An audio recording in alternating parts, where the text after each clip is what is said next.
এখন আমি যে স্থানে উপস্থিত রয়েছি এটি হলো মাতারবাড়ি কয়লাভিত্তিক বিদ্যুৎ কেন্দ্র, যা কক্সবাজার জেলার মহেশখালী উপজেলা ধলঘাটা ইউনিয়নে অবস্থিত।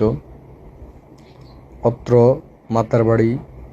কয়লাভিত্তিক বিদ্যুৎ কেন্দ্রের 1200 মেগাওয়াট বিদ্যুৎ উৎপাদনের সক্ষমতা থাকলেও বর্তমানে 250 মেগাওয়াট বিদ্যুৎ উৎপাদনের সক্ষমতা রয়েছে, যা জাতীয় গ্রিডে যুক্ত হয়ে বিদ্যুৎ বিভ্রাট সমস্যার সমাধানে অগ্রণী ভূমিকা পালন করছে। এছাড়া অত্র মাতারবাড়ি কয়লাভিত্তিক বিদ্যুৎ কেন্দ্রের বড় একটি বৈশিষ্ট্য হলো এটি সমুদ্র তীরবর্তী হওয়ায় সহজে কয়লা আনয়ন করে এর যন্ত্রাংশগুলো সহজে পরিচালনা করা সম্ভব,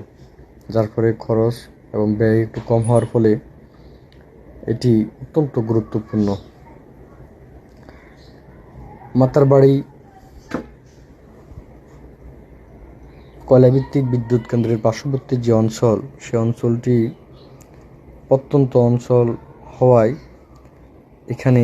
উন্নয়নের ছোঁয়া খুব কমই হয়েছে বলে দেখতে পাচ্ছি, কিন্তু বর্তমানে মাতারবাড়ি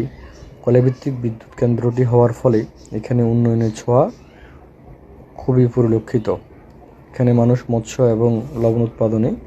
তাদের জীবিকা নির্বাহ করছে, কিন্তু এখন অন্যান্য জেলায় পেশায়